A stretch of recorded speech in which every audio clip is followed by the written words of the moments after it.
성도님들 안녕하십니까? 오늘 함께 묵상할 말씀은 여호수아 5장입니다. 여호수아 5장은 이스라엘 백성들이 요단을 건너 길갈에 진을 치고 광야길에서 태어나 할례를 받지 못한 백성들에게 할례 의식을 시행하는 것과 1월 14일 저녁에 유월절을 지키는 장면이 나옵니다.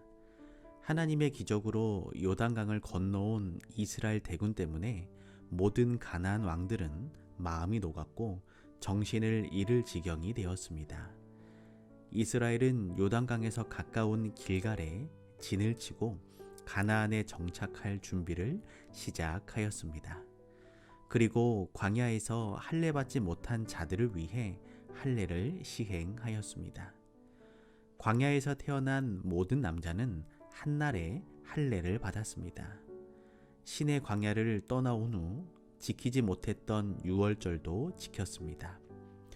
출애굽을 한 지 꼭 40년 만에 약속의 땅에서 지키는 의미 있는 유월절이었습니다. 그리고 이스라엘의 지도자 여호수아는 하나님의 군대 장관을 만나서 하나님께서 이스라엘을 도우실 것임을 확인받게 됩니다. 여호수아 5장 3절에서 5절입니다. 여호수아가 부싯돌로 칼을 만들어 할례산에서 이스라엘 자손들에게 할례를 행하니라. 여호수아가 할례를 시행한 까닭은 이것이니 애굽에서 나온 모든 백성 중 남자 곧 모든 군사는 애굽에서 나온 후 광야 노중에서 죽었는데 그 나온 백성은 다 할례를 받았으나 오직 애굽에서 나온 후 광야 노중에서 난 자는 할례를 받지 못하였음이라. 길갈에 머물면서 가나안 정복을 준비하는 이스라엘 백성들이 제일 먼저 한 일은 할례였습니다. 할례는 생후 8일째 되는 날에 거행되었고 보통은 아버지가 아들의 할례를 집행하였습니다. 현대에서의 할례는 위생적인 의미가 크지만 이스라엘 백성들에게 있어 그 당시의 할례는 의식적인 의미가 더 강했습니다. 할례가 처음 시행된 것은 아브라함 때였습니다. 하나님께서는 할례를 하나님과 백성들의 언약의 표징으로 삼으셨습니다. 그러나 광야에서 태어난 이스라엘 남자들은 아직 할례를 받지 못했기 때문에 가나안 정복을 앞두고 빠짐없이 할례를 받아 다시 한번 언약의 백성으로서의 표징을 확인하고 결의를 다질 필요가 있었습니다.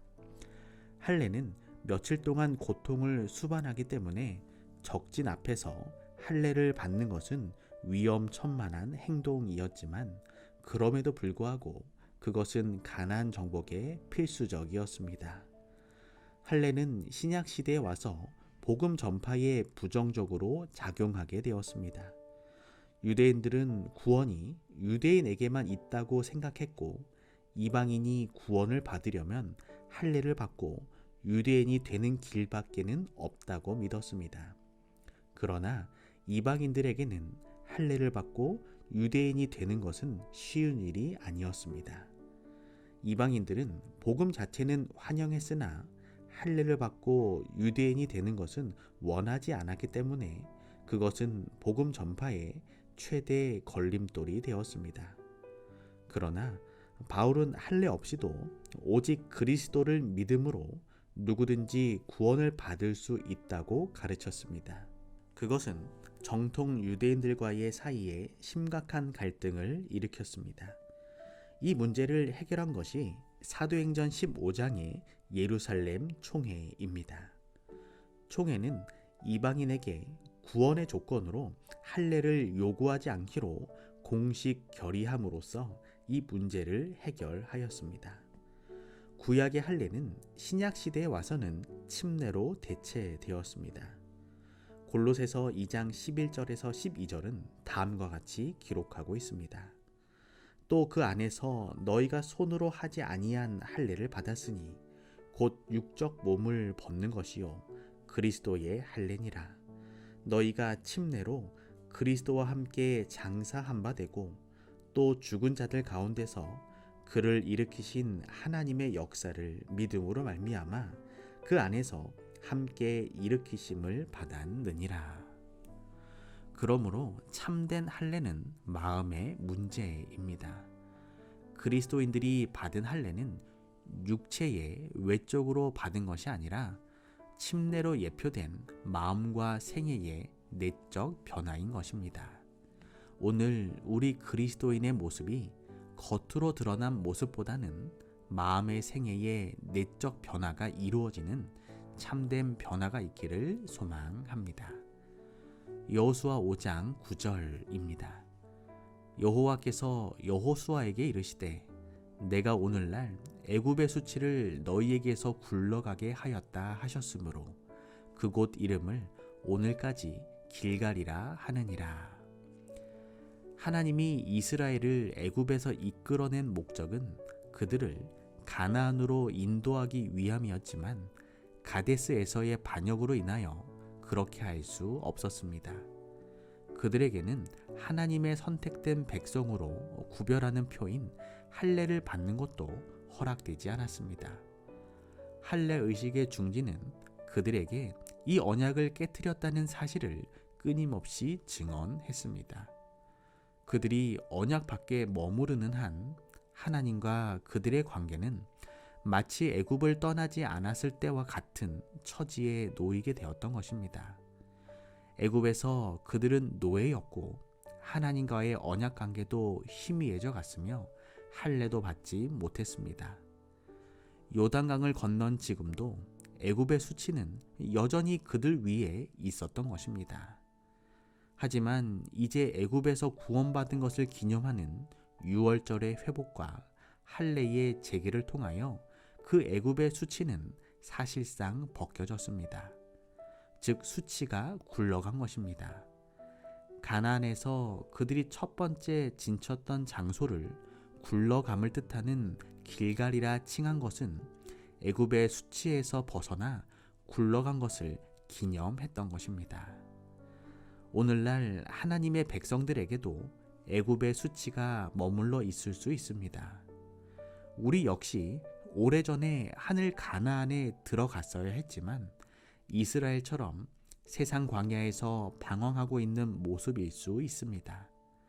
오늘 이 말씀을 통하여 우리의 옛 모습을 굴러보내고 다시 하나님과의 그 언약 관계를 회복하는 귀한 하루가 되기를 소망합니다. 여호수아 5장 15절입니다. 여호와의 군대 장관이 여호수아에게 이르되 내 발에서 신을 벗으라. 내가 선 곳은 거룩하니라. 여호수아가 그대로 행하니라. 여호수아는 자신이 군대 장관인 줄 알았습니다. 그의 지도력과 탁월한 전략으로 전쟁에서 승리한 줄 알았습니다. 그러나 그는 전투를 지휘하고 승리로 이끄시는 분이 자기가 아니라 여호와의 군대 장관임을 깨닫게 된 것입니다. 여호와의 군대는 하늘의 군대를 말합니다. 여호수아에게 나타난 여호와의 군대 장관은 그 하늘 군대의 대장이었던 것입니다. 그는 여호수아에게 내 발에서 신을 벗으라.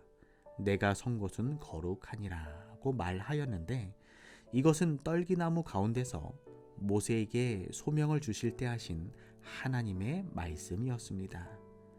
하나님의 군대 장관이 이때 여호수아에게 나타났다는 것은 가나안 정복 전쟁이 하나님께서 친히 함께 하시는 성전임을 보여주고 있는 것입니다.